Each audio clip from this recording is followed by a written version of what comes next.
乡亲，各位朋友，大家好，大家好，我是美国洛杉矶千之峰电视平台，现在你收看的是美国生活教育台。美国时代杂志 Time 在2011年的排行榜上面有一位 Temple Grandin 这个 doctor， 他称 Temple Grandin 为在这个一个排名项目是全世界100位最有影响力人类的其中一位。今天就是要来为各位介绍 Dr. Temple Grandin 的演讲。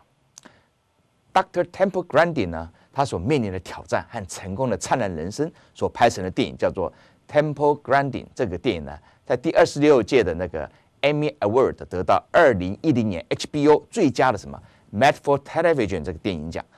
接着呢，在2011年再来金球奖Golden Globes 得到最佳女主角奖。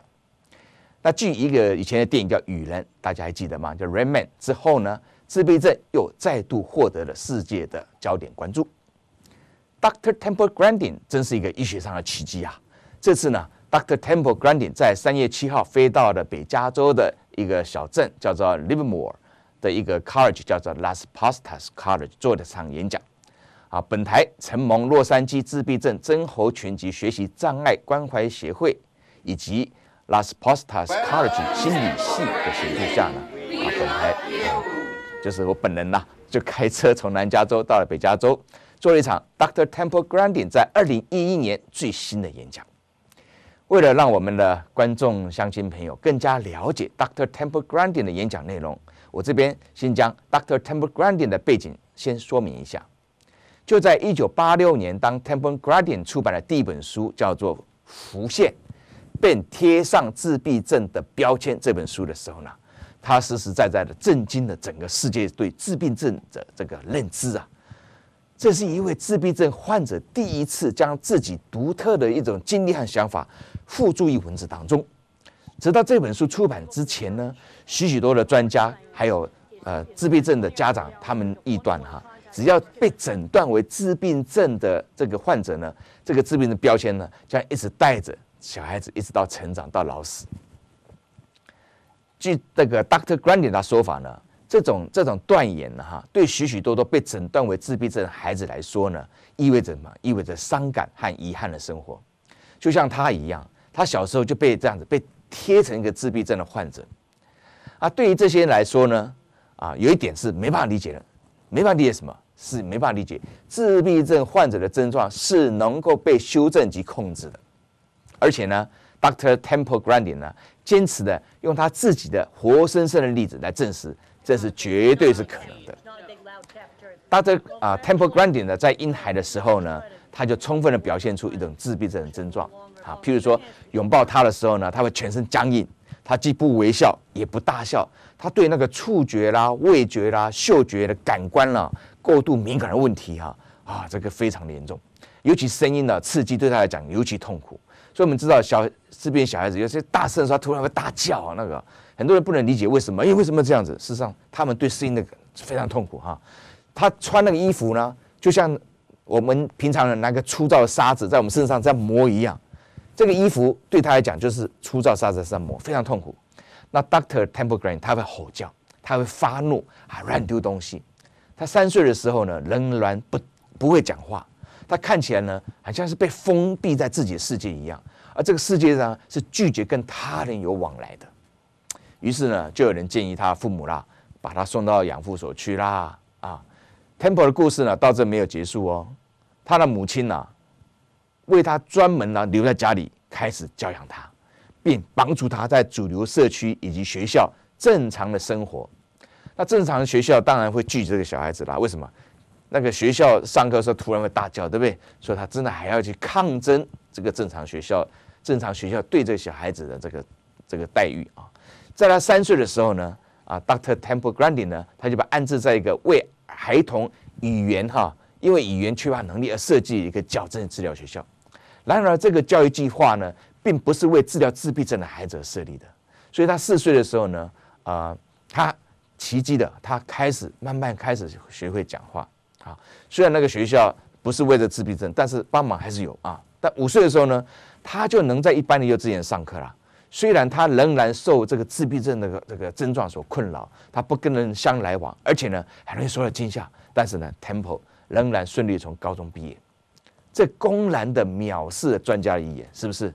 然后呢，很奇迹哦，他在 Franklin 这个 Pierce 大学呢，他完成了学士学位，而且在 Arizona 的州立大学呢，完成动物科学的硕士学位，厉害吧？在1989年呢，他在 Illinois 大学完成动物科学的博士学位。各位乡亲、各位朋友，请记得，他是一位被医生诊断为自闭症的患者，他拿到博士学位，也难怪呢。这次演讲呢，他开头给我第一个震撼就是，不要相信医生的诊断结果，他的意思，自闭症是可以被矫正的，不是说就被判死刑一样。今天 ，Dr. Temple Grandin 他是一位教授，也是科学家，也是发明家，也是畅销书的作者，以及是一位世界上公认的自闭症症候群作者的领导性作者之一。他发表一些有关于自闭症的文章，他最畅销的书就是什么 ？Thinking in Picture Other Reports from My Life with Autism。他这个观念呢，鼓励了很多人，并给予了自闭症的研究上一个新的方向，影响了相当多的人。Dr. Temple Grandin 是位对动物思想以及行为有理解能力的传奇性人物。他在演讲中，他也提到这些。他将这些能力归于呢什么？他这个自闭症的脑很有趣啊！在2005年呢，他出版了一个破纪录的畅销书，叫做《Animals in Translation》他猜测呢，自闭症能成为帮助了解动物的想法和感受的一种解码的工具哦对一位发明家和为动物的利益而努力的科学家而言呢，他发明的一种家畜管理场，改变了动物安养住所及动物的管理的工业。他是一位在全球范围很广泛的改善了动物福利所做贡献最多的人因为我们知道牛在被屠杀之前，突然给它打针做荷尔蒙治疗，它不是打针的时候，它的荷尔蒙会产生一种变化，肌肉会僵硬，他就设计了一个管理工具，让牛的这种走的方法呢，让它不觉得是走路寻常，所以被打针的时候也很舒服的，很快的被打针，所以呢。那最后那个肉质呢，就完全不受影响。他就是利用他的脑筋去发想这个东西那为了让听障朋友能了解这个演讲呢，我呢尽量的将大会非常贴心的准备的手语一起也录进。当然了，这也牺牲了一些 Dr. Temple Grandin 的一些风采这点请大家见谅了那因为 PowerPoint 的关系有些摄影的色彩并不是太漂亮不过各位应该可以了解那 PowerPoint 的一些大致内容以下就请观众朋友们一起来学习 Dr. Temple Grandin 在2011年最新的演讲。 Great to be here tonight, and I got a lot of different things I want to talk about tonight. And autism is a very, very big spectrum, and it goes all the way from somebody who's going to remain nonverbal, all the way up to Einstein, who had no speech until age 3, to the people that run Silicon Valley. You wouldn't have any Silicon Valley if it wasn't for a little bit of autism genes. You see, you get a little bit of that. You get somebody who's kind of a geeky nerd. I was back to geeking out on all the stuff they got backstage here, like they got a pig on a thing that will fly across the stage. I hope nobody lets that loose. There's a stuffed pig hanging back there. I found spears. I found like Harry Potter brooms back there. I've been back there looking around all the, trying to figure out what plays they were doing, because that's kind of the geek side of me. But it's a very, very big spectrum. I cannot emphasize enough the importance of early educational intervention. By the time I was 2.5 years old, I was getting 20 or 30 hours a week of speech therapy. My mother hired a nanny, played constant turn-taking games with me and my sister. When I was 2.5 to 3 years old, I had all of the full-blown symptoms of autism. And the worst thing that you could do with a young autistic 2-year-old that's nonverbal, sitting in the corner rocking, is nothing. You got to get some people to work with that kid. And don't get all hung up on getting a diagnosis. With all the funding cutbacks, it may be hard to get services, but you got to start working with a kid. Get some grandmothers, get some students, get somebody to get in there and just keep them engaged, playing little turn-taking games with them.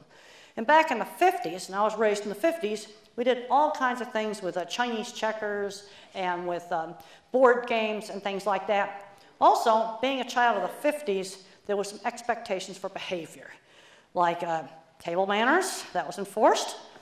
Saying please and thank you, had to sit through church. There were some things that I just had to do, and it was good discipline. But I also was allowed to have some free time where I could veg out and go back into autism. So I think I'll get started with a few slides here. And what I want to try to get you thinking about is different kinds of minds. You see, a little bit of the autism genetics gives you a brilliant head of Silicon Valley. I don't name any live people with Asperger's. You get too much autism and you've got a very, very severe handicap. Because you disconnect a few social circuits and then you get geek circuits. And geek circuits that do really interesting things like visual thinking, mathematics, stuff like that. Do not get hung up on diagnosis. Diagnosis is not precise. Mild autism, geek, nerd, successful businessman, head of Silicon Valley, they are the same thing. And I am saying that absolutely seriously. I'm not joking. And autism is a true continuum. And you know, you can kind of wire up a brain to be more social, maybe, or you can wire up a brain to be more thinking. I think there's a broad range of brains, sort of just within a normal variation. Then obviously, of course, if you've got no speech and other problems, that's certainly an abnormality. But it's a true continuous trait. And that's the reason why, you know, autism exists. And it's also a complex genetics. You're not going to find an autism gene. It's a complicated genetics. Now, if you want to understand both animals and autism, things like math and art, you've got to get away from verbal language. One of my big concerns today is the educational system is getting totally verbal. I was just looking through some of my papers at home before I came here, and I found a journal article that said that this, you know, the educational system today is sort of discounting visual thinking and visual spatial skills. Because the things that saved me when I was in school were the hands-on classes. But I want to try to get you to enter a world where it's not verbal language. And an animal's world is all sensory. Now, the HBO movie did an absolutely fantastic job of showing how I think visually. There's a scene in there where a bunch of shoes just flash up in succession. That's how I think. Incidentally, the movie is on DVD. It also has a commentary tract where I talk about autism and also about animal behavior. But I want to try to get you to enter a world that is not language-based. See, visual thinking is kind of a continuum. Some people are very visual, other people are not very visual. Now, the thing is, there's a whole world of visual thinking and mathematical thinking that's hidden underneath language. When Van Gogh painted Starry Night, I don't think Van Gogh realized that he was painting statistical models of turbulence in this. I mean, Van Gogh doesn't know anything about mathematics, but he was putting mathematics into Starry Night. There's also a type of Alzheimer's that has the frontal cortex, that's the brain's executive function, and the language parts of the brain get wrecked. Art talent comes out of somebody that was installing stereos in cars. Then eventually the brain gets totally trashed. But the visual thinking is kind of hidden underneath verbal language. Now, both the animal mind and my mind pay attention to details. This is a test of what's called looking at detail thinking versus Gestalt. And the Gestalt is looking at the whole. So you might flash one of these letters up there and you say to the person, I want you to pick out the little letters first or pick out the big ones. I picked out the little letters faster than the big ones. Details. But the thing is, we need to have people in this world interested in details. Because if the air traffic controller's not worried about details, there might be some plane wrecks. If somebody's building a bridge and they're not worried about details, you might have the bridge fall down.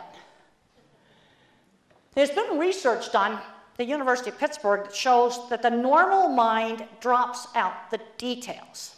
And what I'm seeing today and all the mess we got with all the politics and everything else is we're getting more and more people in policy positions that have never had practical experience with things. Now, if you take a normal person and you put them in the brain scanner, in this study, they took a normal person, they took a person with Asperger's, this is really mild autism, and then somebody with more severe autism. And you put them in the scanner and have them read out of a book. And the autistic brain just gets the detail of the words.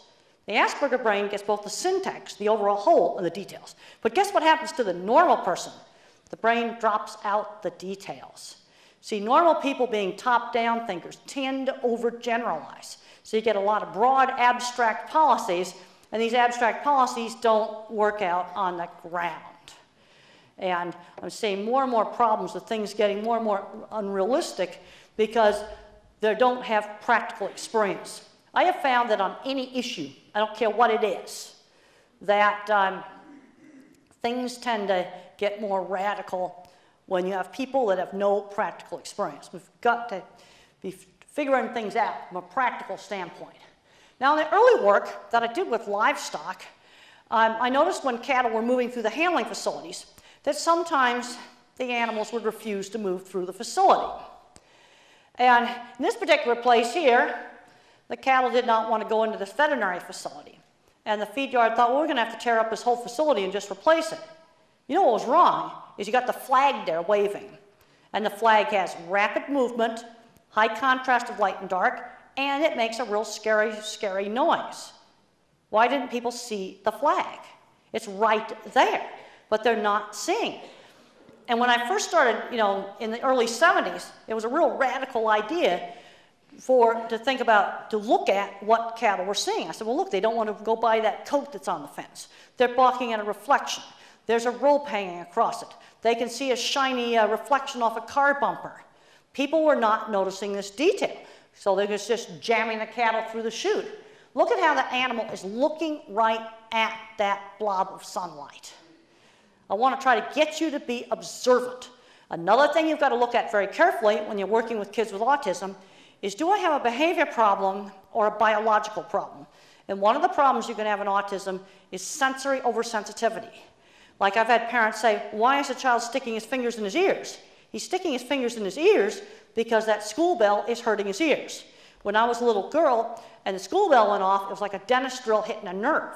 Now another child may hate fluorescent lights because they can see the flicker of fluorescent lights. Another child may be having problems with the detergent aisle in the supermarket because of smelling all the strong smells.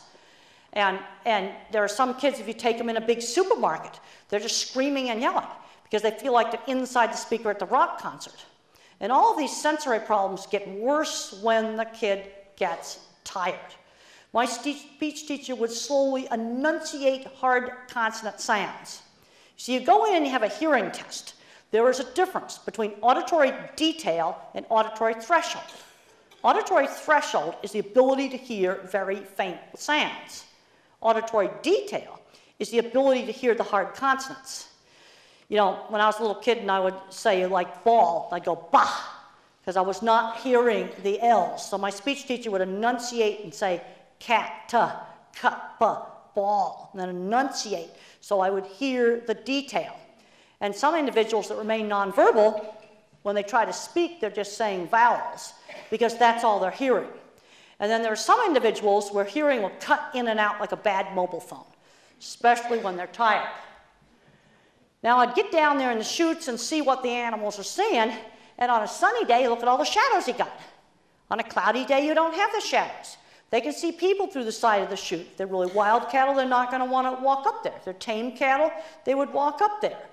The important thing I want to get across here is observing for sensory detail. And I'm always getting asked in my work, do the cows know they're going to get slaughtered? I get asked that question all the time. And when I first started my career, I had to figure out if the cows knew they got slaughtered. So I'd go over to the Swift plant, and then I'd go out to the feed yard and watch the cattle go up the chute. And they behaved the same way in both places. If they knew they were going to get slaughtered, they should be a lot wilder at the slaughter plant. What they were afraid of was the dark, seeing a reflection, seeing people up ahead, seeing a piece of plastic moving. And if you get rid of those things they're afraid of, then they would walk right up the chute. Now look here how the zebra and the horse have an ear on each other. I want to get you observant. I want to try to get you to enter a world without language. You're working with some of these kids that have problems. They don't think in language. There's a lot of different labels out there. Autism, Asperger's, which is mild autism. You get attention deficit disorder. Sometimes that gets mixed up with mild autism. There's also problems where people just have sensory processing problems. Like the visual system has got problems where they can see the flicker of fluorescent lights, sound sensitivity. This is something that needs to have a lot more research. Now, this is a picture that a young man sent to me to show how he thinks with movies in his head. That is exactly how I think. And the movie did an absolutely great job of showing that. The HBO movie is very accurate from the standpoint of showing visual thinking, showing sensory problems, showing anxiety, and the geek side of me really likes the fact that they duplicated all my projects exactly. And there's a scene in the movie where they got all my drawings on the conference room table, and those are my actual real drawings. That was a real drawing and a real job that was on that conference room table. Now, I learned that my thinking was different. When I wrote Thinking in Pictures back in the mid-90s, I started interviewing people about how they think. And I was shocked to learn that not everybody was a visual thinker like me. And I'm really interested in this whole idea of different kinds of minds. See, one of the things about the autism spectrum is they tend to have uneven skills. They're going to be good at one thing, and they're going to be bad at something else. And we need to be working on building up the area of strength and thinking about what's this kid going to do when he grows up. I'm a big believer in teaching job skills young. When I was 13 years old, I did a little sewing job. When I was 15 years old, I took care of 9 horses. Also, when I was 15 years old, I built the gate that was shown in the HBO movie. I built that optical illusion room when I was about 16. You know, I was getting a lot of work experiences. Well, I asked people, think about a church steeple. How does it come into your mind? And I was shocked to find out that most people saw this generalized, generic steeple. I only see specific ones. You know, like in the movie, the word shoe is said, and a bunch of shoes came up in rapid succession. You know, when I think about a shoe, I see specific shoes. You know, if I said, do you think about your own house, your own car, most people are going to see their own house or car. But when I ask something where you're a little less familiar, I was shocked to find out that people got this vague image. Now neuroscientists know that this is coming out of the association cortex rather than out of the primary picture files. I see only specific ones, and they kind of flash up into my mind just like this. They just come up like this. Now, if I stop on any of these pictures, then I can go, oh, you want to put some snow on it? Would you like to have a thunderstorm? I can start turning them into videos. But the thing is, they are specific. You know, my concept of what a steeple is based on pictures of steeples I put in the steeple file folder in my brain.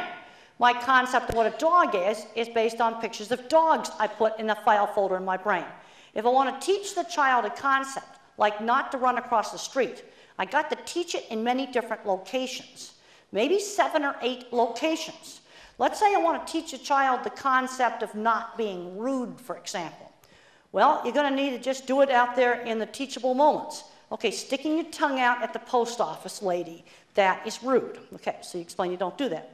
Spitting in public is rude. Combing your hair with your fork is rude. Okay, so as the child does these things, you just, put those things in the rude file folder. Pushing in line at the movie theater is rude. If you were like just shoving and pushing when you're getting off a plane is rude. Just teach it in the teachable moment.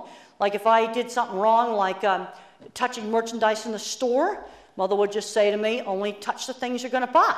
Or if I ran behind the counter in the store, she said, well, only the clerks can, go behind the counter. I'm seeing problems where kids are not expected to do enough different things. We've got to be careful about sensory overload. But I'm seeing smart, verbal 12-year-olds that can't order food at McDonald's. I think that's ridiculous. Because when I was like 7 or 8 years old, I knew how to do those kinds of things. I could go into the local store and buy a kite or go in and buy a model airplane, and I knew how to do that basic shopping stuff. You've got to push these kids some. But remember, no surprises. Surprises cause panic. I originally was kind of scared to go out to my aunt's ranch, but I knew about the trip 3 months ahead of time, and Mother said, 1 week or all summer. There was a choice. Not going was not going to be one of the choices. Now, being a visual thinker really was an asset in my equipment designing. Because when I designed a piece of equipment, I could test run it in my head. I didn't know other people couldn't do this. And I saw some engineering mess-ups that happened at some of the places that I worked, and I thought, how could they make that mistake? Couldn't they see that it was not going to work? Well, now I realized it's not stupidity. It's that they just did not see it. They just are not a visual thinker. And there's an aerial view of the dip vat that they reconstructed for the HBO movie. And it was actually a real working piece of equipment. All the cattle scenes, it was real cattle with real stuff. That really turned me on. And there's the drawing that was on the conference room table. Now the thing is, when you're a little bit weird, people don't want to talk to you. So the way I sold jobs is I show them my drawings. I made a portfolio of work. And there's a scene in the movie where I have a chance meeting with a lady and she likes my shirt. And the shirt that I had on was a shirt that I'd hand embroidered myself. I was wearing my portfolio. You see, when you're a little bit weird, you've got to sell your work rather than yourself. I can't emphasize that enough. And you never know who can open up the door. There's also a scene in the movie where I chase after the Arizona Farm Ranchman editor and get his card. I actually did that. And then I did a similar thing with Gregory Petrusek, the editor of the National Provisioner, and that was another meat magazine back in the 70s. But, you know, sell your work more than selling yourself. Now, when I was in high school, I had a horrible, horrible time with being teased. And the only places where I was not teased was through shared interests. Things like horseback riding, model rocket club, electronics. I'm talked to a number of parents where Boy Scouting and Girl Scouting has been a wonderful activity because it's very, very structured. Let's talk about some other things we could do for work things today. You know, I think it's a shame there's no more paper routes because I put all the 13-year-olds and 12-year-olds on paper routes. Because these kids need to learn every day you got to deliver those papers. Well, we don't have paper routes anymore, dog walking. That can be the new paper route. Because I want something you've got to do every single day for somebody else. Rain or shine, you're going to have to do it. Because that teaches good work skills. I'm seeing smart kids on the spectrum graduating from college with no work skills. Now, what do they do with those geeks and the nerds in other countries? Off to engineering school, off to computer school. I'm seeing a lot of smart, kind of geeky kids now going nowhere. And you see, the problem is that autism is such a big spectrum that special educators sometimes don't know what to do with the kids that are just kind of geeky. And what drives me crazy is recently I went up to a science fair up in Rochester, Minnesota, and half the science fair there was little Asperger kind of geeky kids. And those kids go in all kinds of places, and they're going to end up working for tech companies and having really good jobs. And then I go to an autism meeting, and the same little kids come up to me at the book table, and all they want to talk about is autism. And this brings up another thing. People have said to me, if I could snap my fingers, would I want to make myself not be autistic? No, because I like the logical way I think. But on the other hand, I'm a college professor first and a scientist first, and autistic second. And I'd rather have this kid come up to me at the book table and tell me about his art, or tell me how he made scenery for the school play, or how he made this pig that could be slid across the stage any minute. You know, I'd much rather have him tell me about astronomy, or he likes to write science fiction. You know, autism is an important part of who I am, but it's not the whole thing of what I am. You see, people on a spectrum tend to get fixated on things. I got fixated on cattle chutes. I got fixated on building the optical illusion room. But those are things that actually ended up helping in my career. If I'd gotten fixated on autism, that wouldn't be help my career. So let's say you got a little kid and he's fixated on trains. He loves trains. Well, let's read a book about trains. Let's do math with trains. Let's draw pictures of places where the train goes. Make an associative link back to trains. Use that motivation. And there's another picture of the dipping vat. And they got a really nice projector here in the stairs so you can really see my drawings. And I have a class where I have my students lay out cattle handling facilities. And I've learned some interesting things about perception. And it's also really good to have the students do something where they have to figure out how to design something. It teaches problem-solving skills. This is the basic curve layout, and you might wonder why curved. Well, as the cattle come on around the bend, they think they're going back to where they came from. So we're using behavior. But one of the things that I had to learn when I first started, and I have to teach my students, is how to relate the lines on this drawing to the actual structure itself. So I'll switch back and forth. And then another thing that I did when I first started out was I took drawings and I walked through facilities. because I had to get to where the abstract lines related right to the real thing. Like, for example, if I had a big square on a drawing, that might be a pump house. If I had a little square, that might be a column that holds up the roof. If I had a big round circle, that might be a big water tank. You know, if I had another little building over here, that might be the cattle office. So switch back and forth. Now, I noticed a very interesting thing going from the 70s and the 80s and the early 90s when people started switching from drawing by hand to drawing on computer. And the old people, when they went onto the computer, that was fine. But I saw some really weird things happen with drawings. When some of the young 20-year-olds just went onto the computer, they'd never built anything, and they'd never drawn anything by hand. And I started getting drawings, and I got this from every major company that I worked with strange mistakes on them. Like they don't know where the center of a circle is, because they've never used a compass. They don't realize they're drawing 25-foot-long gates that couldn't possibly work. They weren't drawing all the steps that should be in a ramp. They were making perceptual mistakes. And every time I found these kind of mistakes, I found out the person had never drawn by hand and they'd never built anything.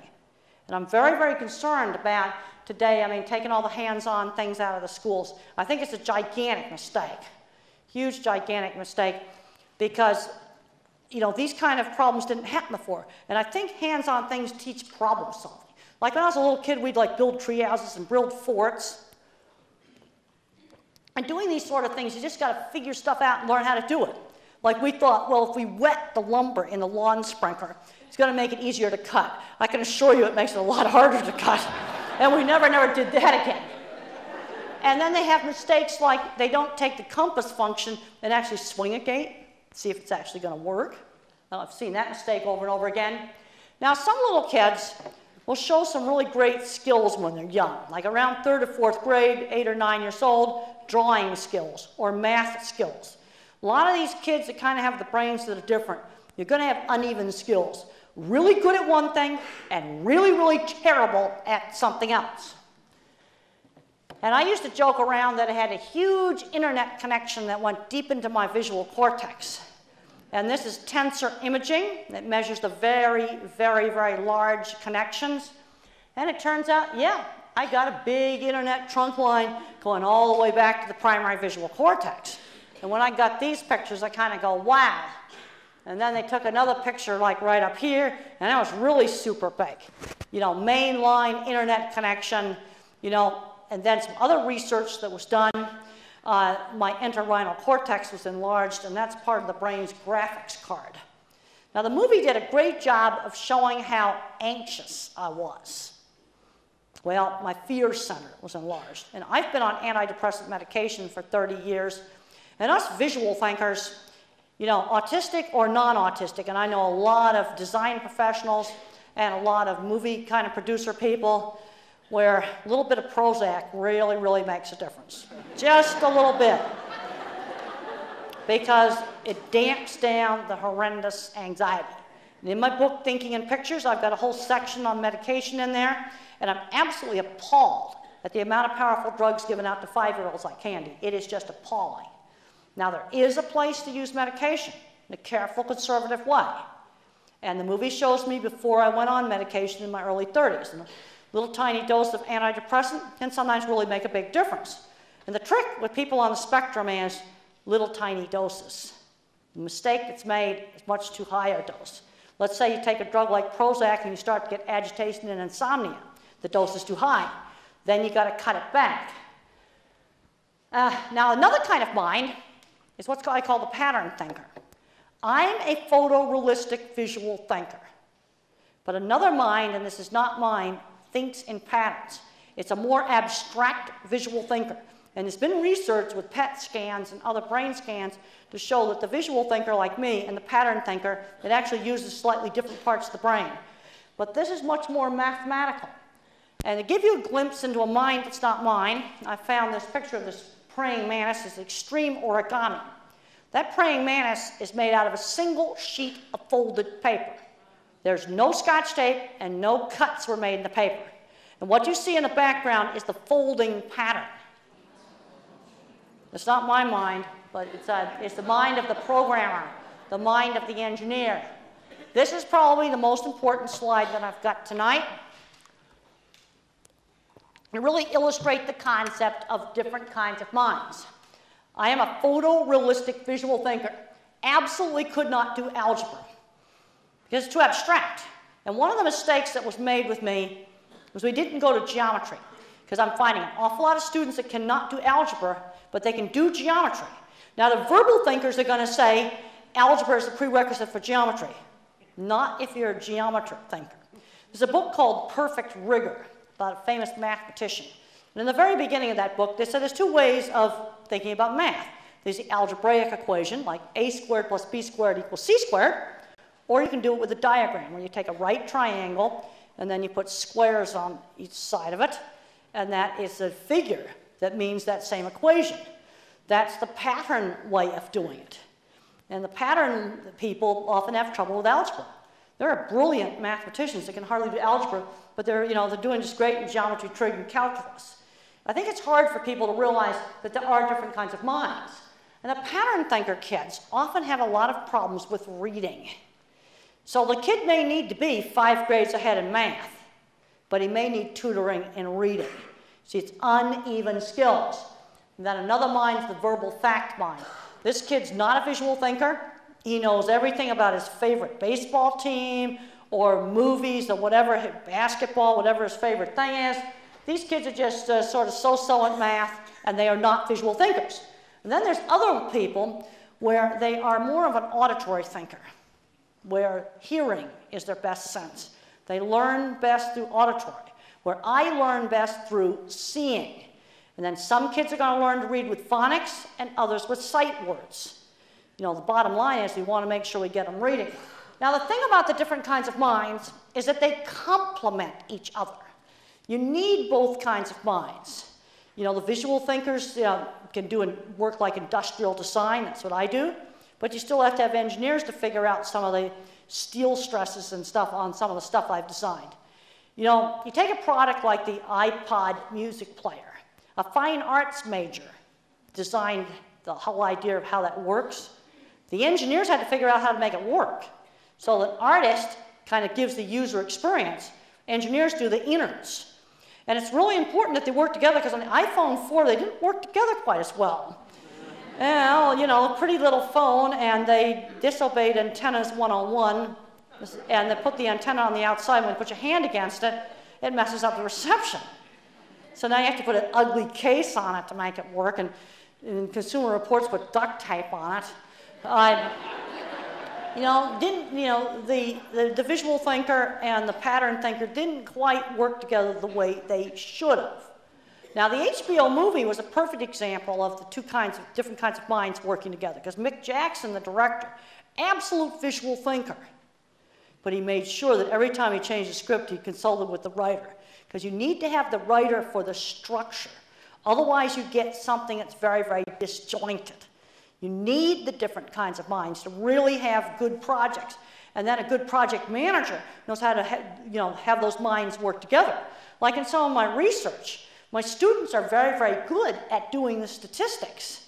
But what I'm good at is the methods. I was on the phone last night with my student. He's getting his thesis done, and his results in the experiment came out a little different than what he thought they were going to be. And I said, go back and look at the method section of every other paper.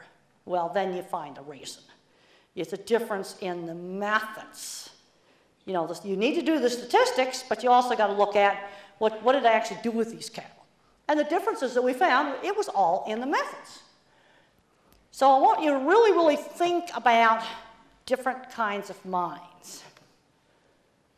Now, how do you form a concept when I have all these specific pictures? This brings up another important thing. I am a bottom-up thinker. To form a concept, I have to put specific examples into file folders in my brain. And this is a picture a young autistic man gave to me showing how he's putting dog and cat pictures in different files. It's bottom-up, it's not top-down. Concept consists of a whole lot of specific examples. Okay, and categories. I find that a lot of people have problems figuring out categories. Like, do I have a behavior problem with this kid, or a biology problem, like maybe a hidden painful medical problem or sound sensitivity. Dogs do categories. When I'm on the leash, I protect my owner. When I'm off the leash, I can go play. Or if you have a service dog, when you got the vest on, you got to do work behaviors. And when you got the vest off, you can play. And you don't want to be confusing the dog by rolling around on the floor with it with the vest on. If you're going to do that with a dog, take the vest off. Don't confuse it. It needs to have clear categories. But I find that a lot of people, when they're trying to troubleshoot something, have a hard time categorizing, like I find with my cattle stuff. Like, go out to this plant, is there some kind of problem there? Is it a people problem, or is it an equipment problem? I find people seem to have a very difficult time saying equipment problem versus people problem. How about categories? I was just reading a Fortune article about British Petroleum, and they were so proud of the fact that they'd cut down slips and falls and people, knocking their head on a pipe or something in their oil rigs. You know, their personal safety had gone way up. So, yeah, they managed to prevent all the little accidents, but they forgot about process safety. Like, 3 broken parts on the blowout preventer, the whole rig explodes, that's maybe a little more important than putting a lid on your coffee cup so you don't fall down the brake run. They didn't quite have their categories right. Now, animals make categories. I'll just give you another example of that. A horse will differentiate between a man on my back or a man on the ground. Cattle do the same thing. Cattle that are accustomed to being worked on horseback may be really, really tame. You can get right up close to them. But you walk out there on foot, they scatter. You see a man on the horse, a man on the ground, that's 2 different things. Now, you can train them to tolerate both. Or you can have a horse that's been abused by a rider. He's going to buck and kick when you try to ride him. But then, when you work with him on the ground, he's fine. Like doing shoeing or veterinary work. Or you can have a horse that's been abused by the horse shoer. You can ride him, but he's going to be horrible for anything you do on the ground. You see, it's a different picture. Animals actually make sensory-based categories. Both animals and people with autism are bottom-up thinkers rather than top-down. Now, there's some kinds of work where bottom-up thinking really works, especially like, medical diagnosis, because you can kind of go, oh, well, I had this one over here and that one over here, and this is kind of similar, and you're putting similar things into categories. It's bottom-up, it's not top-down. I learned every concept by putting many different specific examples into file folders. On things like teaching social skills, let's get out in the real world. Being brought up in the 50s, there were expectations for sitting through Sunday dinner. Church was an activity that we did. I had to sit through it. Didn't have to like it, but I had to behave. And I had to, put on these horrid little straw hats. I hated awful stockings and garter belts and all these awful clothes they had back then. And, be on time and do it. I was allowed to have some downtime after lunch where I could, twirl things and, veg out in my room. But there were some expectations for behavior. But on the other hand, you can't force a kid into sensory overload. There are some where they can't tolerate going in the big supermarket. And one of the ways to help a child to tolerate maybe the school bell or the smoke alarm is if the child initiates the dreaded sound. He turns it on himself. Maybe just for half a second, then gradually get where he can tolerate more and more of it. Now let's give some other examples of teaching using specifics. Let's say I want to teach about the word up. A kite's up in the air. I walk up the stairs. I go up a hill, up in the attic, lift up a cup. I got to teach him with all these specific examples. Because if I just talked about going up the stairs, he's going to think up only applies to going upstairs. I got to teach up. Plane goes up in the air. I drove a car up the hill. These are things that you can just teach out in the world. We need to be doing a lot more teachable moments. Like if I was sitting at Sunday dinner and I reached across the table for the mashed potatoes, Mother would say, ask your sister to pass it. If I chewed with my mouth open, Mother would say, get your mouth closed.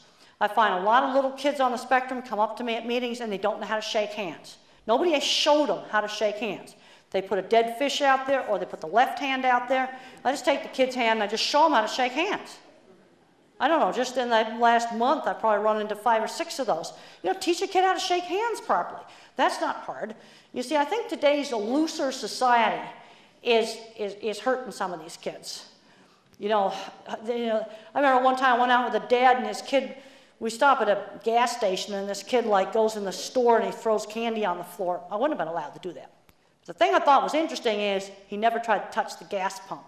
Parents had reflexively stopped that because that's so dangerous. But throw candy on the floor in the store? Yeah, he was doing that. Teaching math.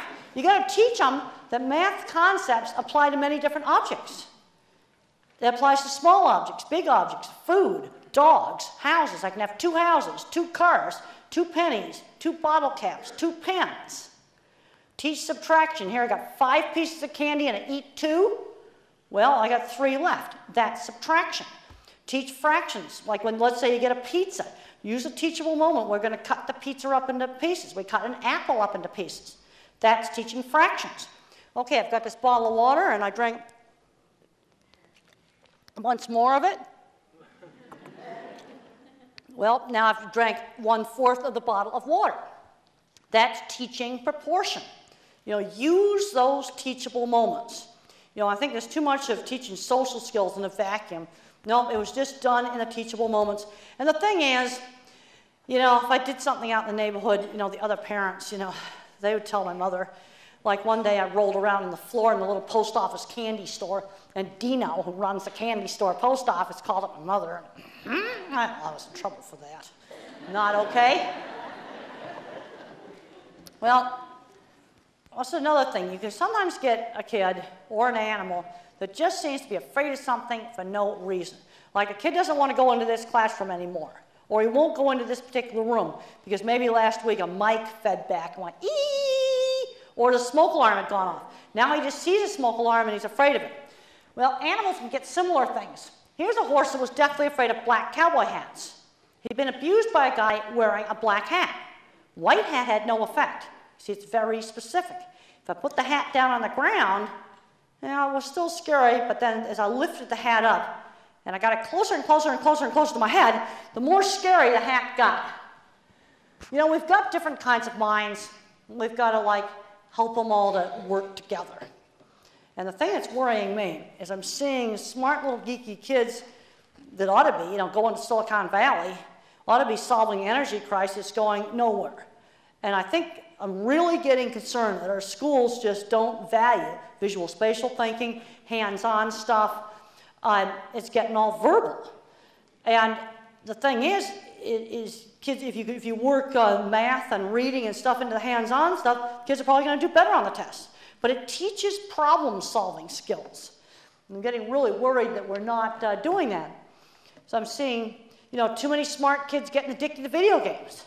I'm the kind of kid that if video games had been around in the 60s, I would have gotten addicted to them. Well, instead of out there working with the horses and things like that, programming, I couldn't do programming. I had access to the same computer that Bill Gates had access in 1968, and I couldn't program it. That's just not my kind of mind. And for every kid that's capable of programming video games, there's 10 or 15 others that are video game addicts. In fact, today in one of the newspapers, I had a New York Times and a Wall Street Journal on the plane. I have them all mixed up, so I don't remember which one it was, but it was today's paper. I read that the video game companies are having a hard time finding qualified programmers. Because the thing is, to learn how to program games, that's hard work. And the thing I've learned about those kind of skills, kids don't learn that by osmosis. So this is where my science teacher really got me turned around. He was shown just absolutely beautifully in the movie. We got to help these unique students to be successful. Too many of them are getting into criminal stuff because they didn't have someone to teach them auto mechanics, teach them science, teach them stuff they can turn into a career. Mentors are essential. I was saved by my science teacher. And a lot of these kids are ending up at the community colleges because that's where the good teachers are, because you don't have to have a teaching certificate. I think it's absolutely absurd that to teach high school chemistry, let's say you've worked in chemistry all your life, you got a master's in chemistry, that you have to have a teaching certificate to teach high school chemistry. I think that's just ridiculous. Maybe for elementary school you need that, but not for high school chemistry. Because you got all these baby boomers now that are aging that would love to go into a second career and maybe teaching a chemistry class or a biology class or a psychology class or an English class. Now, I think they have to have a degree in their discipline, and I'd want to pick people where professionally, for at least a good portion of their career, they worked in their degree area, see, to get the work idea into it. but I'm appalled at the lack of science teachers. I'm really concerned about taking out the hands-on classes. I was just up at this Minnesota Science Fair, and a lot of the projects up there were not expensive. In fact, we were just back here on this stage, I was looking at all the stuff back here. You've got the full Broadway stage equipment back here, and there's really cool things you can do with these lights, with things like called scrims. They're not even expensive. That's like gauzy cloth, and you light it in different ways. You can see through it in different ways. It's like really, really super cool. Well, you got to have somebody that's really into lights that show you how to do that. The thing I've learned on a lot of these things is someone who has to show you how to do it. Because when I was in my 20s, I painted signs. And I painted signs for 5 years with the wrong brush.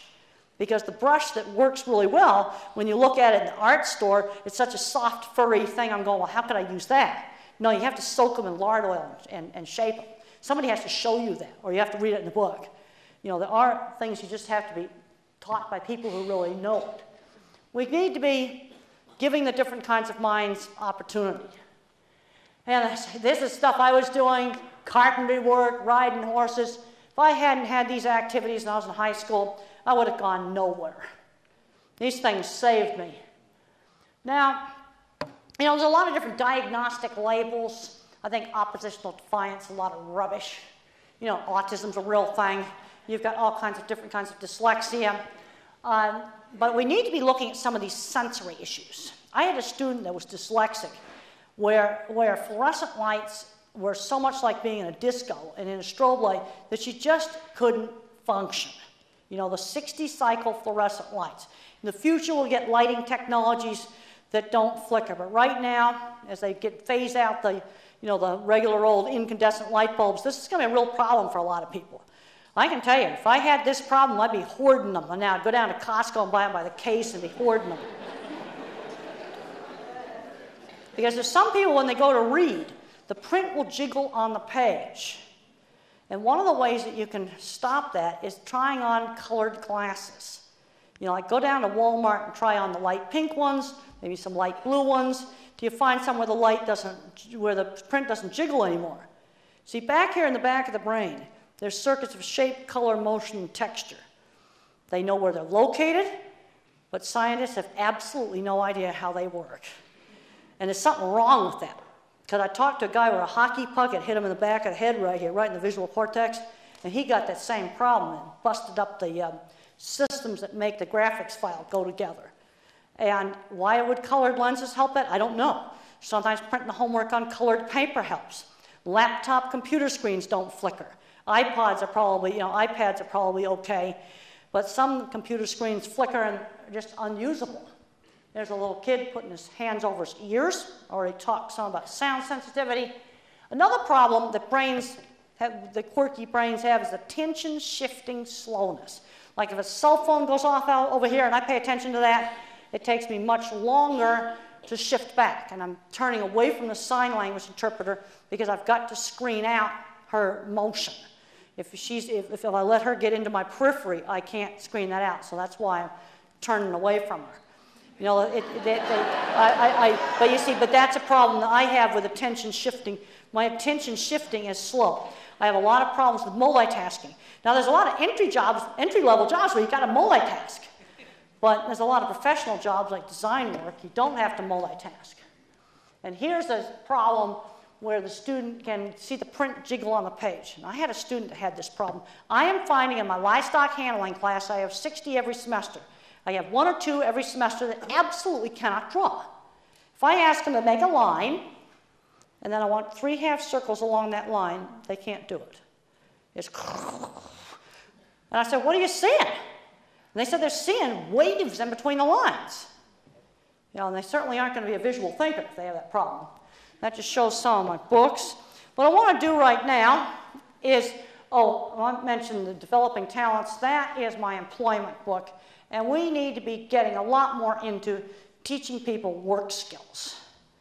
And I was a goofball student when I was in high school. High school was a terrible time for me in terms of teasing, but I was getting a lot of work skills. I had worked out my aunt's ranch. I actually built the gate that's shown in the movie. It worked just like it was shown in the movie. I was 15 years old.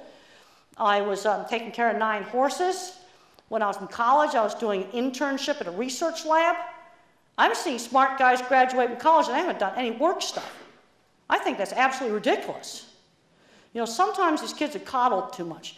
You can't push somebody into sensory overload stuff that they can't tolerate. And the other thing is no surprises. But you got to always push a bit. You got to get these kids out and show them interesting stuff. If I hadn't seen the optical illusion room in that movie, I wouldn't have made the optical illusion room. And that was very accurately shown. In fact, the original Bell Labs movie that I saw in the 60s, they showed in the HBO movie. But if you don't show kids interesting stuff, then they don't get interested in interesting stuff. But you always got to push some. And I'm seeing too many of these kids, you know, down in the basement. They're now 25, 30 years old, and they're down in the basement playing video games, and they're on welfare. No. And we've got to, I'll just end up and say, and one little geek gets to go to Silicon Valley, and another little geek goes to Hollywood, and another little geek ends up in the basement on Social Security, and they're all the same geeks. And I have a lot of problems with that. And I notice that as I travel around the world. One of the problems we have with autism is at one end of the spectrum, you get brilliant people that could be brilliant scientists, engineers, artists. And at the other end of the spectrum, you got people that if you get the right training, they could do a simple job, they could cook, they could do daily living skills. And if you don't do any training with them, they won't even be able to get dressed by themselves. Autism is a very broad spectrum. And a little bit of the genetics, it gives you Silicon Valley. It gives you computers. It gives you all kinds of things. And I think I'll just end right there, and then we're going to open up for some questions. They're supposed to have some mics that roll around, and I want to thank everybody for coming, and then we'll do some questions.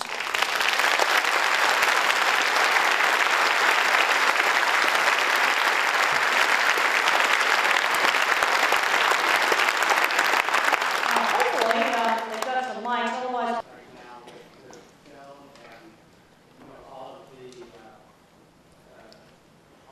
Okay, the question was, how am I handling all the celebrity status?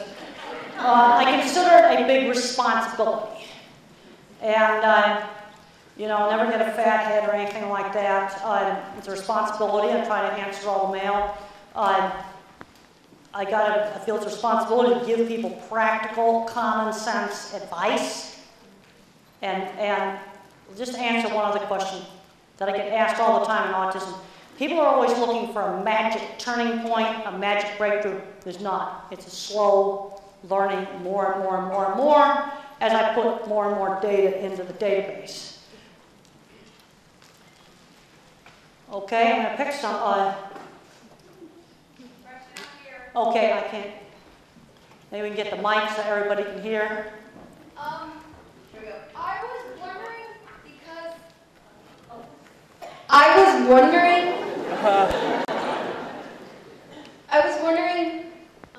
I was thinking about sea mammals because, well, most of the predators I've seen rely on instinct. And even if you put, like, the shark in a tank or something, they just, like, how should I put this? Well, let's talk about, I'm going to answer your question about instinct. There is another more scientific word for instinct, what's called fixed action patterns. Like, for example, when bulls fight, they butt heads. When stallions fight, they rear up and go hee like that. Now, it's both aggression, but the instinct is the pattern in which it fights. Bulls butt heads, and horses rear up and strike. Another instinct is prey drive. You know, rapid movement. It makes a predatory animal like dogs and wolves, it makes them chase. And it tends to make horses and cattle run away. That would be instinct. But an animal's not just all instinct, because wolves wouldn't be able to hunt if they couldn't plan. You know, they have to figure out how to catch the prey. That requires some planning and thinking. So an animal's not just all instinct.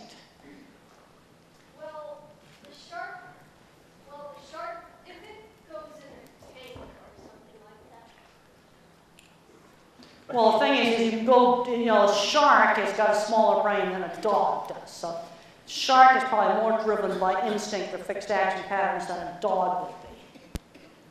Well, when I went to the Monterey Bay Aquarium, there was a turtle inside with the other sharks, and the last time I went there were sharks. This turtle, I think the shark was thinking, that looks good to eat. Oh, okay. Well, I think it might depend upon the relative size between the turtle and the shark. Maybe we better go on to another question. Okay, right here. Right here, I just realized back in the 50s that they didn't have much programs like we have nowadays, like first aid studio and Back in the 50s, there were no autism support groups and things like that. Normally, autistic kids are just put in an institution.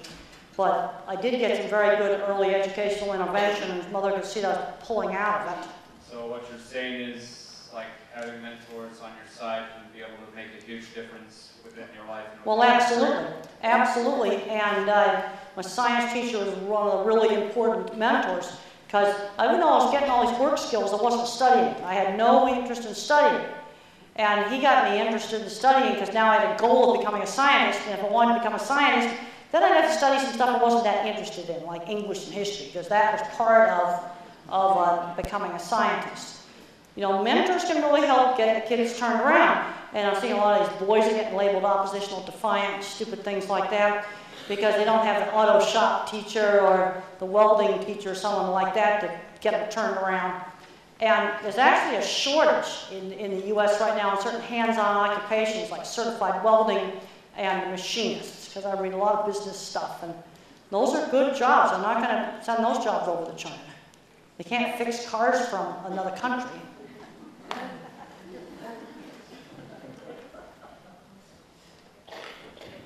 Okay, right down here. Developing talents. Does it talk mainly about developing the talents of an autistic child, or are we talking about a whole population? Because you can see that that's true even in normal. Well, it's true in normal kids too. You know, there's a lot of the different kinds of, quirky kinds of minds. Let's just back up here, look back and list all these labels. There's a lot of different labels. And the thing that you got to realize about these labels is they're behavioral profiles. These are not accurate diagnoses like diagnosing tuberculosis, where you either have tuberculosis or you don't have tuberculosis, or you have hepatitis or you don't have it. And they basically are behavioral profiles. And half the time, the directions on how to apply the behavioral profile aren't even done correctly. Right now with DMS-5, they're fighting over, getting rid of the Asperger's and merging that into autism. What I have found in brains that are a bit different, and they're some of the most creative people, they tend to be uneven skills. And they end up getting the label, like there's a lot of guys that end up in prison and in trouble with the law, and a lot of them are really good artists. And they ought to be going to a career in art. Nobody, kind of moved them that way. I think there needs to be a lot more in looking at when kids get to middle school, what are they going to do when they grow up, and training them so they get good jobs using their skills.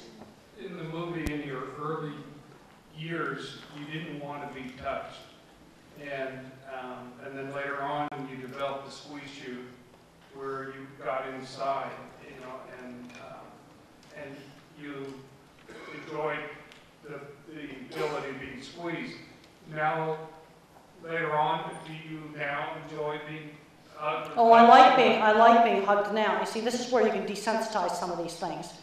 You're not going to get scratchy wool against my skin, but you can gradually desensitize to the hugging, where you just keep trying to do it a little bit more. Light tickle touches tend to be alerting, and firm pressure tends to be calming.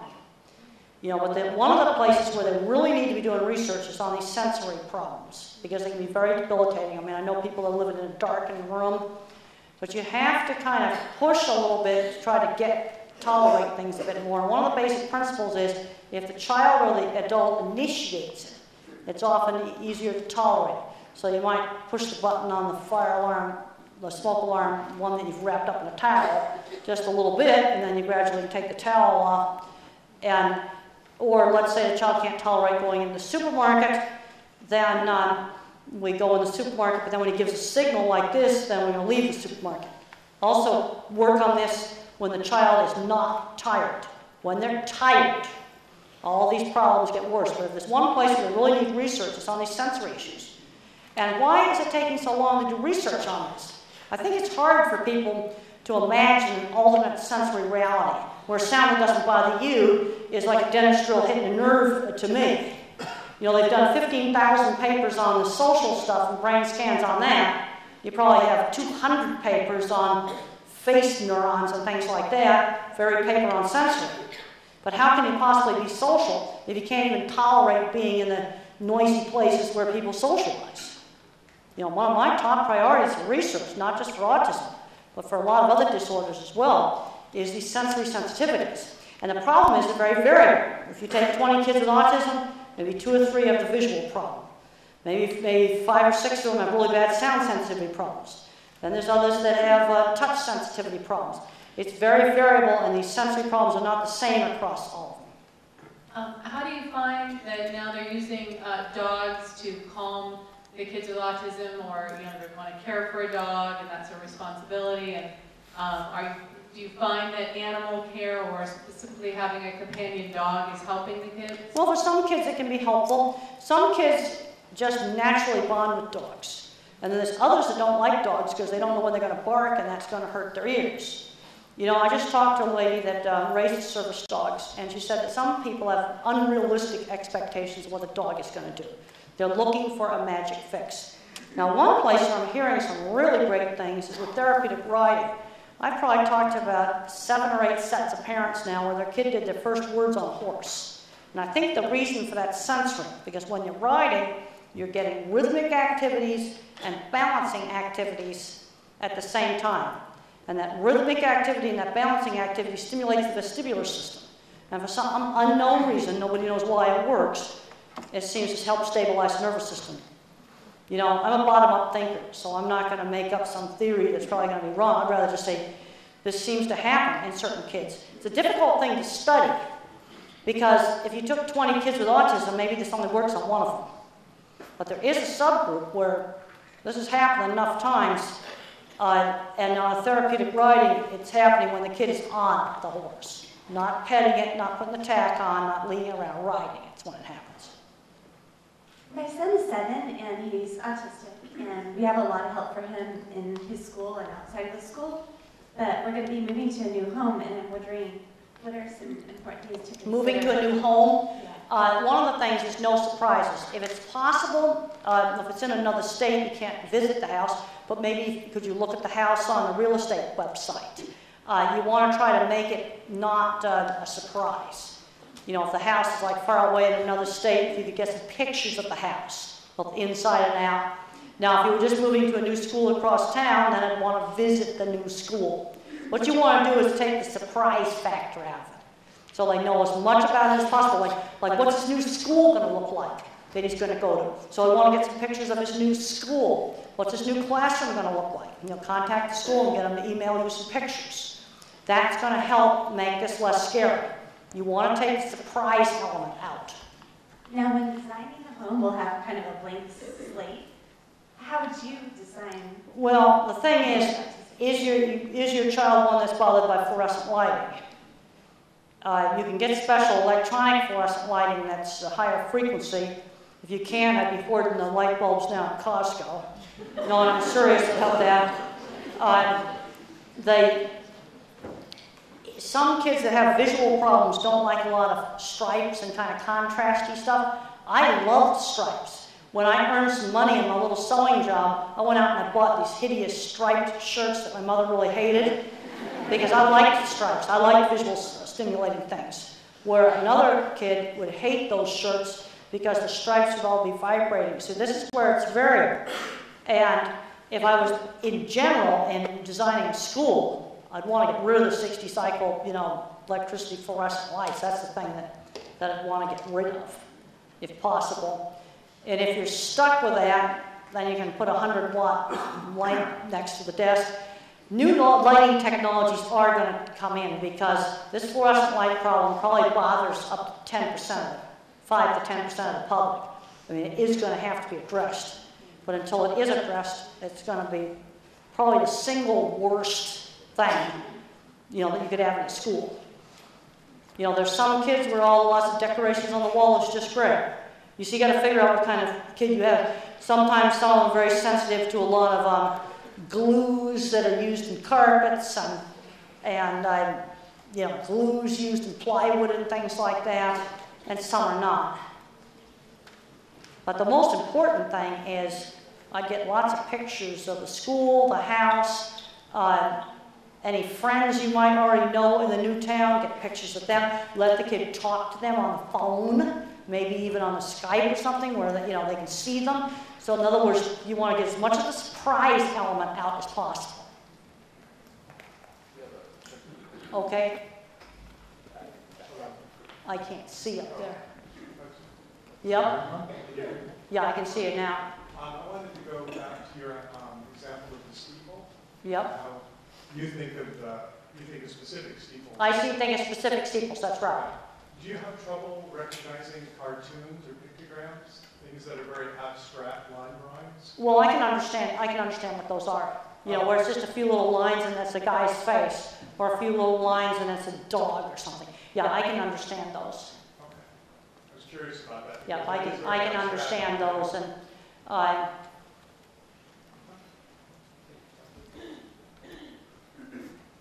okay, somebody's down here with a white. Well, maybe you can just tell me if you can make it really short, and I'll repeat it. Yeah, I'm a speech pathologist, and I'm working with kids in the school district with autism. And lately, I've been seeing that a lot of the kids who have that diagnosis are using more negative language. What do you mean by negative language? Lots of dark language. They're talking about death and. So you're saying there's a lot of kids that are talking about death and things like that?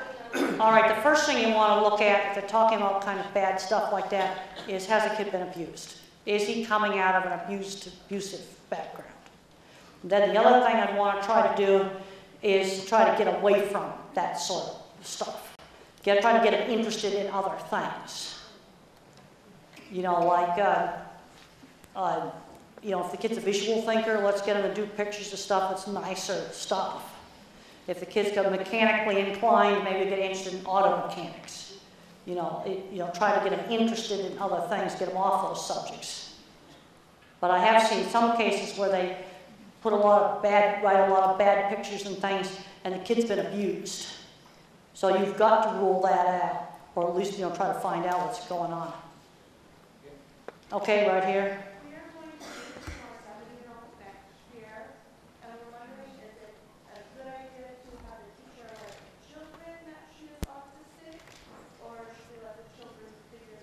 The question was, you got a 7-year-old, and he's going to be mainstream. Should the teacher alert the other children? I think some of it depends upon how severe he is. Obviously, if he's only partially verbal, I think the teacher better explain some things to the other children. She's really, really brilliant. Well, the thing that kind of drives me crazy is these kids that are really brilliant and socially awkward used to be labeled gifted. And I'm saying this absolutely seriously. I have had parents come up to me and they got a kid, a 10-year-old boy with an IQ of 150, and they want to put him on Social Security because he's socially awkward, and the kid's brilliant. Now, I had to learn some things like learning not to tell people off, but get the kid involved in things where there's shared interests. When I was 7 years old, I'd go fly kites with other kids. I was very good at building and making kites. And other people thought that was fun, or making airplanes, different kinds of airplanes that would fly and things like that. When I was in high school, shared interests. When I was in college, I kind of had some social breakthroughs when I was in the school talent show. Get the kid involved in things like band, drama. Some of these awkward kids are really great at stage stuff because you got to always just act in the play. You got to act in the play. That's what you do. I think a lot of things you got to kind of just sort of see how things are going. Then you get into the whole issue of disclose or not disclose.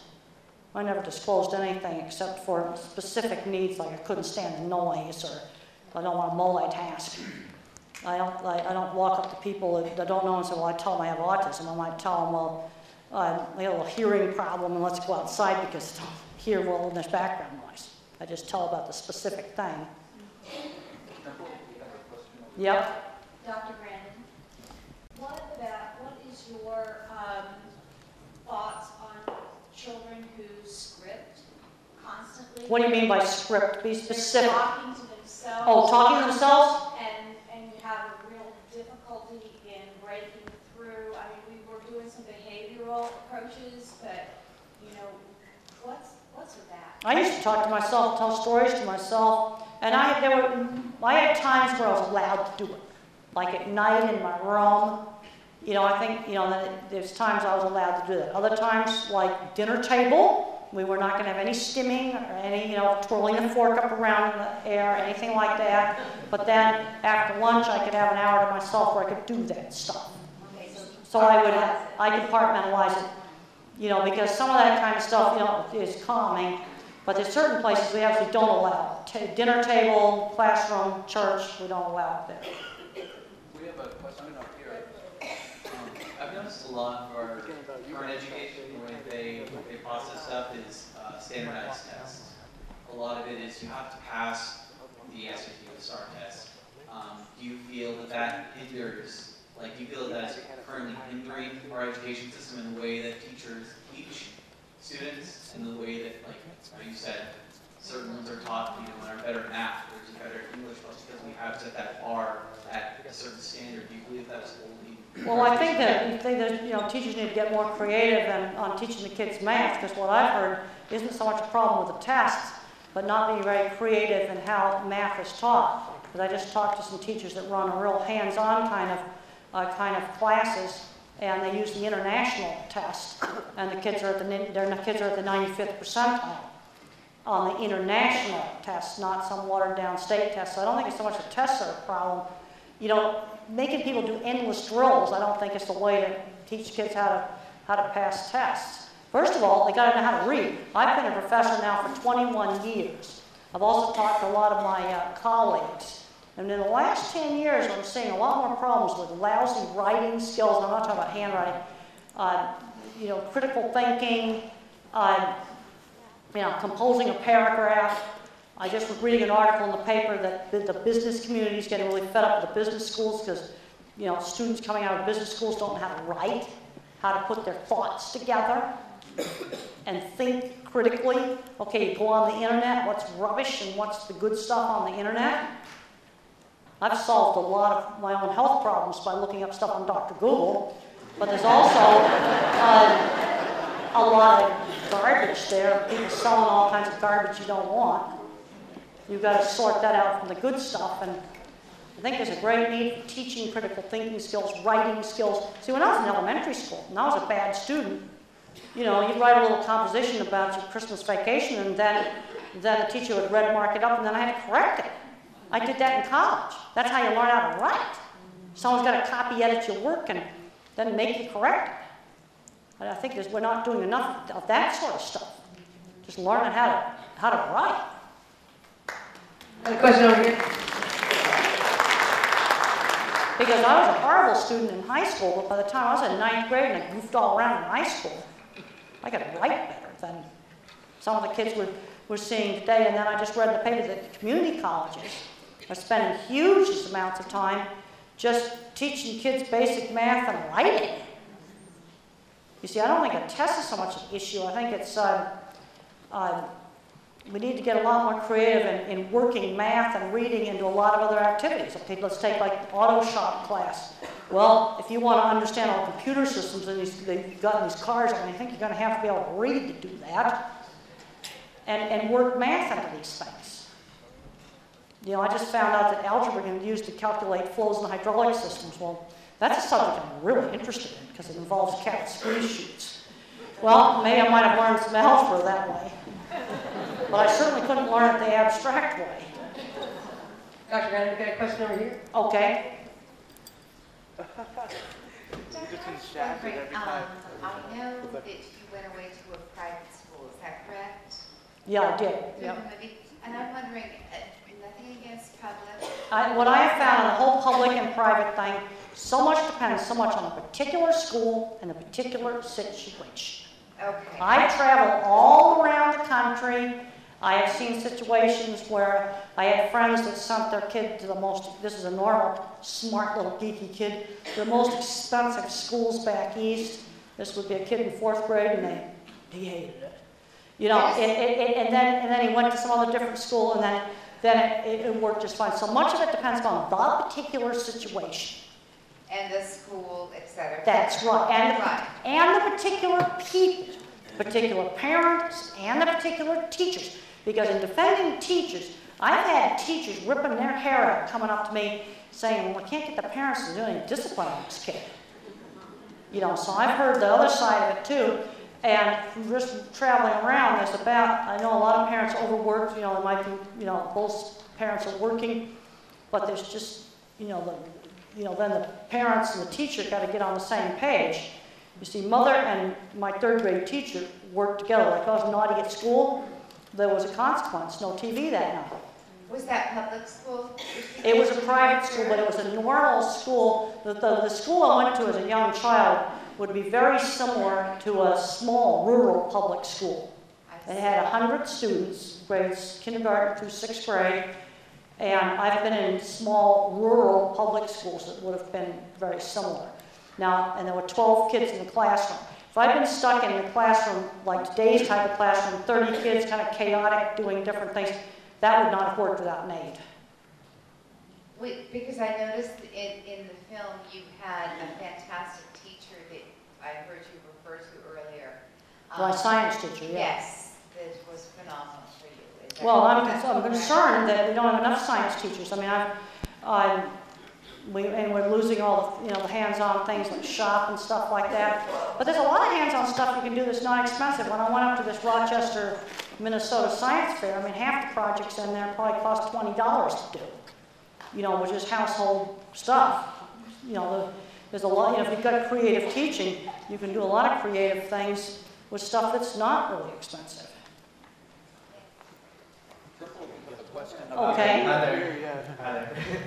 I wanted to know and ask you a question. When you were younger, when you used to throw the rages, we used to throw things and all, what exactly was going through your mind when you were doing that? Doing which things? Like when you were throwing rages and you were throwing stuff. Well, when I got kicked out of school for throwing a book at a girl who teased me.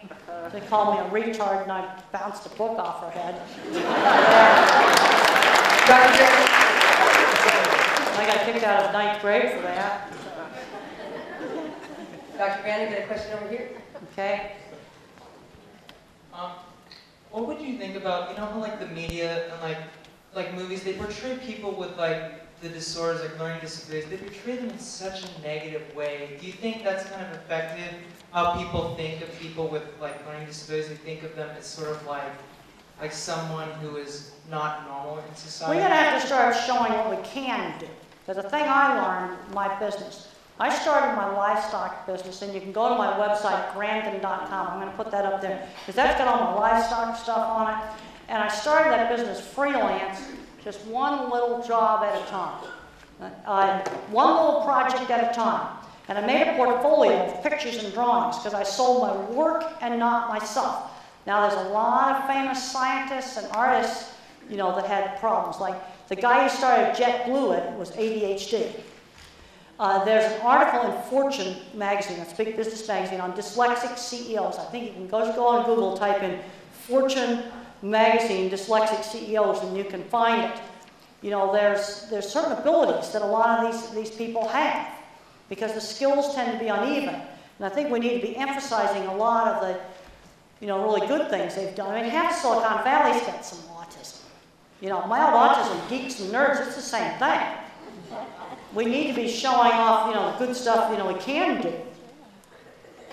And that's why in the movie I really liked seeing my drawing out there on the table, because, people thought it was really weird when I started in the 70s. But then I'd whip out one of my drawings and show it, and they go, oh, you did that?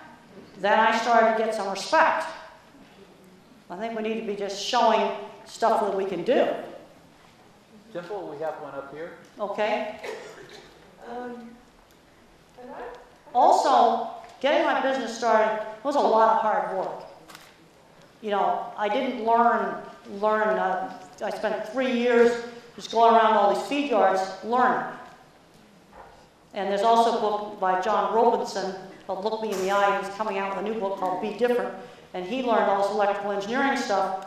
And he managed to go over to the university, and the guys in the lab let him go in the physics labs. That's probably illegal, but that's what got him turned on. If he hadn't done that, he would have gone nowhere fast. Okay, somebody's got the mic now. She has the mic. I think we'll do 2, 3 more questions, and that probably will be it.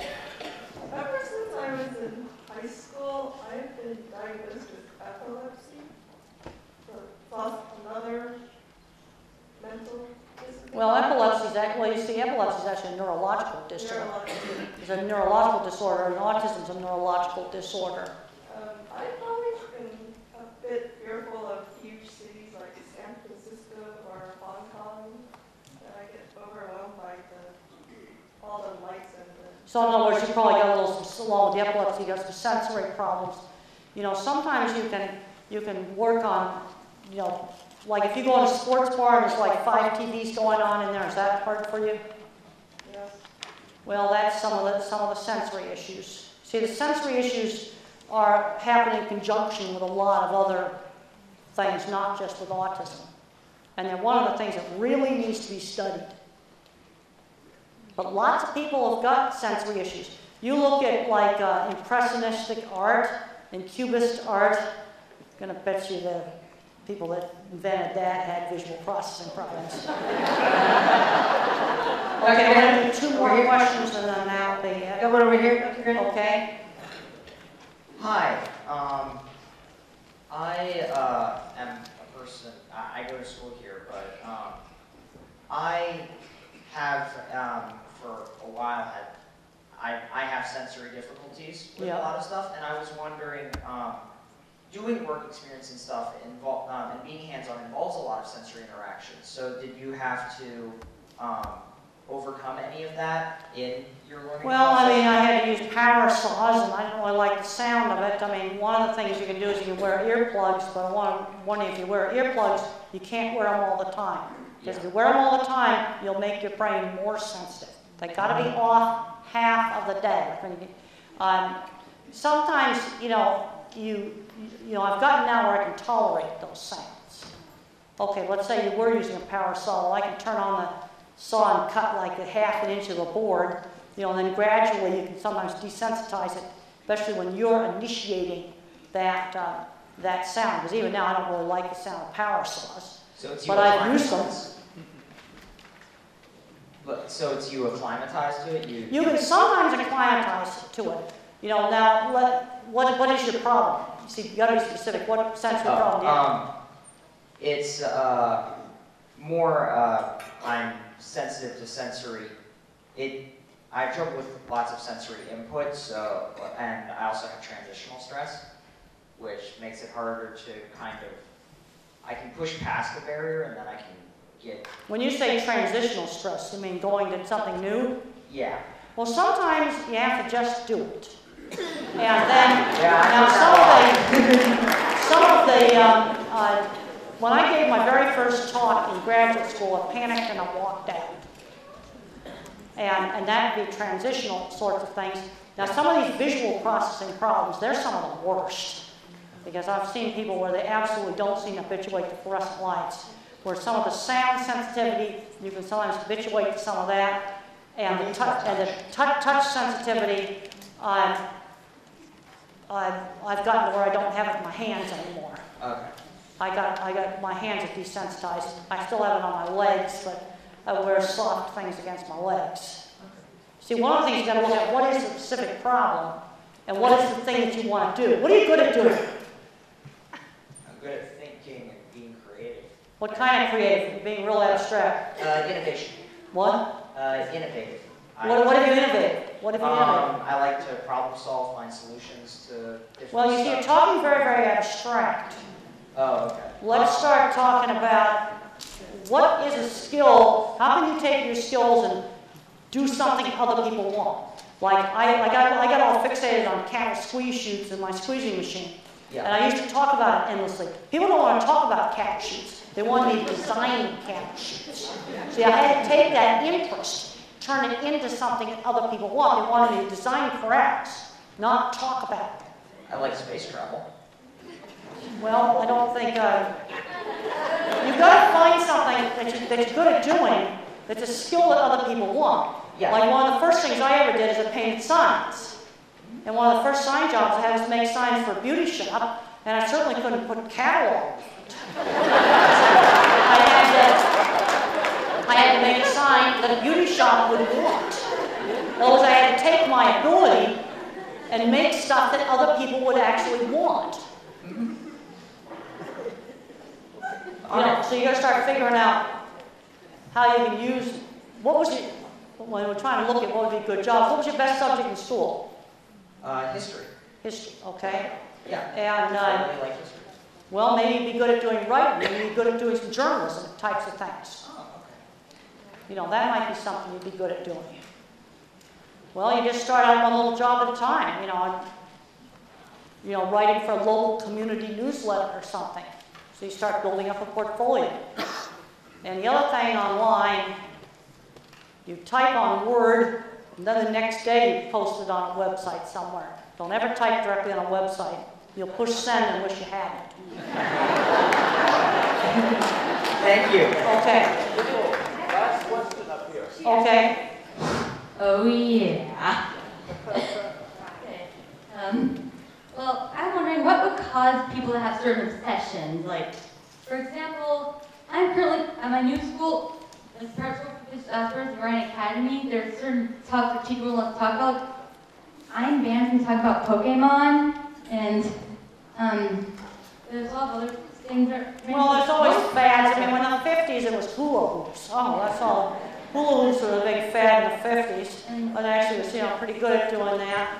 I had my obsessions on, things that I really liked. Kites was one of my big things. And one of the reasons I liked kites is they were visually stimulating. And people on the spectrum often tend to get obsessed with something. But it's good to try to get obsessed with something that you can turn into a really great hobby that you can enjoy with other people, or something you can turn into a career. And I think I'm going to end there, and I'll be out at the book table. And I want to thank everybody for coming.